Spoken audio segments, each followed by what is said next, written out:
दोस्तों, आज हम आप गौतम बुद्ध के उन महान विचारों को सुनेंगे जिसमें परोपकार और दया की भावना कूट कूट कर भरी हुई है। दोस्तों, गौतम बुद्ध अपने शिष्यों को उपदेश दे रहे थे। आप सभी बौद्ध भिक्षुओं में परोपकार की भावना, दया, आस्था होनी चाहिए, नहीं तो आप सभी बौद्ध भिक्षु कहलाने के हकदार नहीं हैं। इस पर एक बौद्ध भिक्षु ने कहा, मैंने तो अपने जीवन में बहुत उपकार परोपकार किए, किंतु आज तक मेरे जीवन में इसका कोई परिणाम नहीं मिला। इस पर गौतम बुद्ध जी कहते हैं, दूसरों के प्रति किया गया उपकार, परोपकार, दया, आस्था कभी व्यर्थ नहीं जाते। एक न एक दिन इसका परिणाम आपको जरूर मिलेगा। मैं आप सभी बौद्ध भिक्षुओं को एक ऐसी कहानी सुनाने जा रहा हूँ जिससे आप सभी बौद्ध भिक्षुओं के जीवन में सदैव परोपकार की भावना बनी रहेगी। दोस्तों, आप सभी को गौतम बुद्ध के महान विचारों को सुनने से पहले बुद्धा स्पार्क मोटिवेशन चैनल में स्वागत एवं अभिनंदन करता हूँ। सुमनपुर गांव में एक किसान रहता था। उसका नाम संतोष था। उसकी कोई संतान न थी। एक बार वह बहुत बीमार हुआ। उसके ठीक होने की कोई आशा न थी। उसने अपनी बूढ़ी पत्नी को बुलाकर एक डिब्बा दिया। डिब्बा देने के बाद उसकी मृत्यु हो गई। जब बुढ़िया ने डिब्बा खोला तो उसमें 3 पुड़िया निकली। जब उसने पहली पुड़िया खोली तो उसमें एक कागज निकला। उस पर लिखा था, दूसरों का भला करना चाहिए। यह पढ़कर बुढ़िया ने मन में कहा,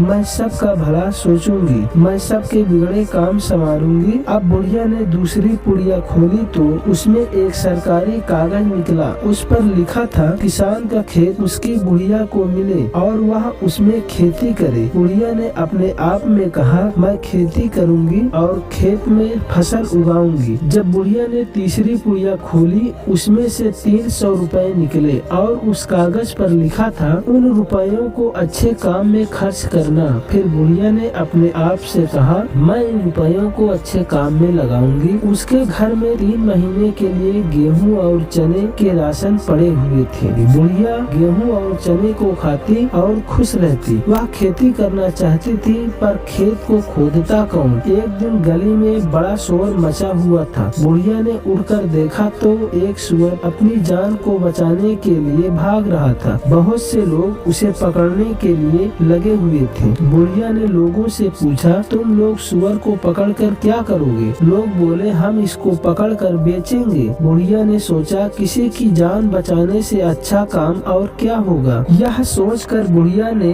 उन्हें 100 रुपए देकर सुअर को खरीद लिया। फिर उसने सुअर को ले जाकर अपने खेत में छोड़ दिया। अगले दिन एक लंगड़ी चिड़िया आंगन में बैठी हुई थी। कई लोग उसे पकड़ने के लिए परेशान थे। जब बुढ़िया ने पूछा कि आप लोग इसे पकड़कर क्या करेंगे, तब लोगों ने कहा, हम इसे खाएंगे। बुढ़िया ने सोचा, मेरे पति ने कहा था दूसरों का भला करना चाहिए और इन रुपयों को किसी अच्छे काम में लगाना चाहिए। तब बुढ़िया ने मन में सोचा, किसी की जान बचाने से अच्छा काम क्या होगा। यह सोचकर बुढ़िया ने उन रुपयों को देकर लंगड़ी चिड़िया की जान बचाई। चिड़िया न उड़ सकती थी, न खा पी सकती थी। बुढ़िया ने उस चिड़िया को रोटी खिलाई, पानी पिलाया और उसकी टांग पर दवाई लगाई। कुछ दिन बाद चिड़िया ठीक हो गई और वह उसके छत पर रहने लगी। कुछ दिन बाद नटखट बच्चों ने एक मोर को पकड़ लिया। कोई उसके पंख उखाड़ता तो कोई उसे अपने घर ले जाने के लिए खींचता। जब बुढ़िया ने देखा तो बच्चों से कहा, तुम इस मोर को छोड़ दो, मैं तुम सभी को पेट भर बर्फी खिलाऊंगी। बच्चे मान गए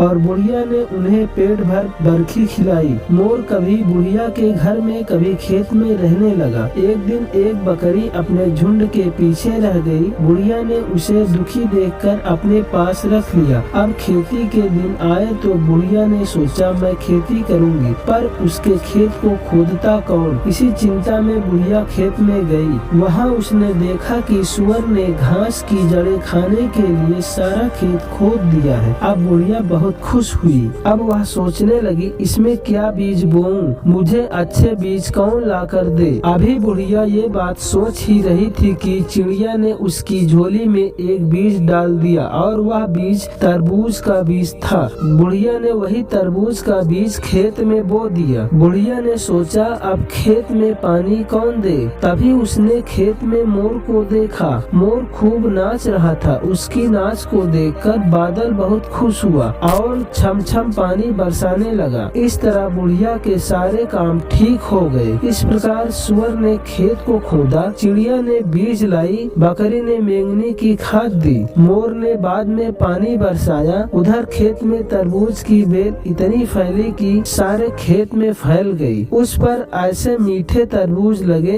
और उन तरबूज को बुढ़िया ने बेचकर काफी सारा धन इकट्ठा किया। सब गांव वाले कहने लगे यह बेल नहीं फली, बुढ़िया का परोपकार फला है। इस प्रकार गौतम बुद्ध अपने शिष्यों को समझाते हुए कहते हैं, बुढ़िया बहुत खुश थी। उसकी खुशी के 3 कारण थे। दुख के बाद सुख मिलने से और गरीबी के बाद धन मिलने से कौन प्रसन्न नहीं होता। अतः बुढ़िया की खुशी का एक कारण धन था। उसकी खुशी का दूसरा कारण यह था कि उसने किसी गलत तरीके से पैसा नहीं कमाया था, बल्कि उसने बहुतों का भला करके यह वरदान पाया है। उसे तीसरी खुशी यह भी थी कि उसकी कहानी सुनकर गांव के लोगों को परोपकार करने की प्रेरणा मिली। उस बुढ़िया की प्रेरणा से गांव के अनेक लोगों ने प्रतिज्ञा की वे भी अपने जीवन में जितना अधिक परोपकार हो सकेगा उतना करेंगे। तो दोस्तों इस कहानी से आपको क्या सीख मिली, कृपया हमें कमेंट बॉक्स में जरूर बताना। चैनल को लाइक और सब्सक्राइब जरूर करना। धन्यवाद।